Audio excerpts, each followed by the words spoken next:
Assalamualaikum warahmatullahi wabarakatuh. Izin memperkenalkan diri, nama saya Dwi Amalia dengan NPM 17170510079. Di sini saya dari kelas A ingin menjelaskan mengenai materi ekuivalensi PDA dan CFG dari mata kuliah Teori Bahasa dan Otomata dengan dosen pengampunya yaitu Bapak Febi Eka Ferbiansa. Oke, langsung saja yang akan saya bahas terlebih dahulu yaitu mengenai ekuivalensi PDA dan CFG. Dari ketiga kelas bahasa berikut merupakan kelas-kelas yang sama. Yang pertama, CFL yaitu bahasa yang didefinisikan oleh CFG. Kemudian, bahasa yang diterima dengan final state oleh suatu PDA. Yang ketiga, bahasa yang diterima dengan empty state oleh suatu PDA. Selanjutnya mengenai grammar ke PDA. Kita misalkan nih, G sama dengan F, T, Q, S adalah sebuah CFG.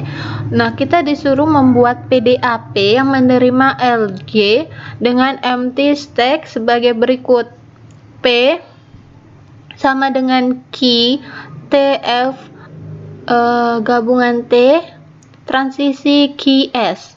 Nah, dari fungsi transisi didefinisikan oleh untuk setiap variabel A, transisi Q epsilon A sama dengan Q beta dan A ke beta adalah sebuah produksi dari G. Kemudian untuk setiap terminal A,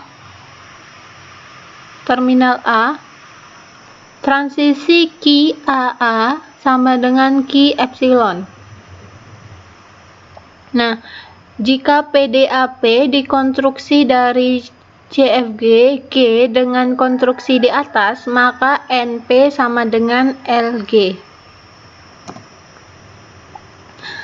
Kita akan membahas contohnya. Yang pertama, konversikan CFG sebagai berikut ke PDA. I ke A dan B, dan IA dan IB dan I0 dan I1. Kemudian E ke I ke E plus E dan E bintang E dan E.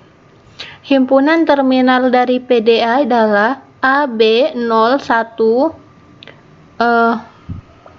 buka kurung, tutup kurung, plus bintang. Simbol-simbol ini beserta simbol I dan E membentuk alfabet start.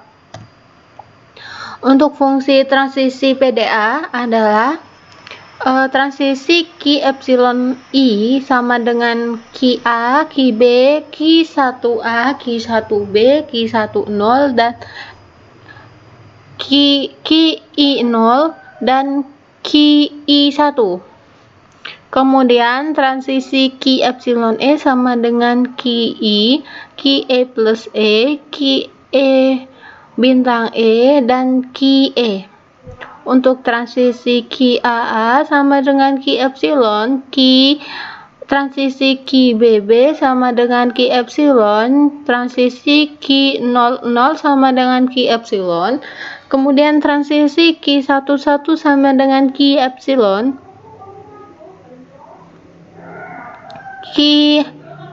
transisi Q buka kurung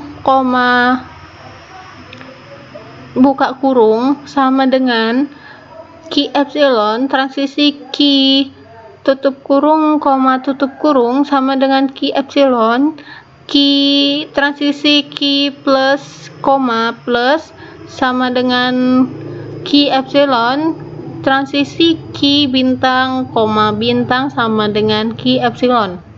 Nah, bentuk fungsi transisi A dan B ini diperoleh dari aturan nomor 1, sedangkan bentuk fungsi transisi C ini diperoleh dari aturan 2. Untuk konstruksi PDA dari CFG, kita misalkan lagi nih, G sama dengan V sigma SP adalah sebuah CFG. Dari CFG tersebut dibuat PDAP Q sigma transisi Q0 Z0F yang menerima LJ dengan final state LP sama dengan LG. Nah, kita konstruksi dilakukan sebagai berikut nih. Yang pertama kita harus mendefinisikan dari state-nya. Q ini sama dengan state ya. Jadi state-nya itu ada di Q0, Q1 dan Q2. Untuk start state-nya itu ada di Q0 dan untuk final state-nya itu ada di Q2. Kemudian kita merumuskan V himpunan sigma gabungan sigma gabungan Z0.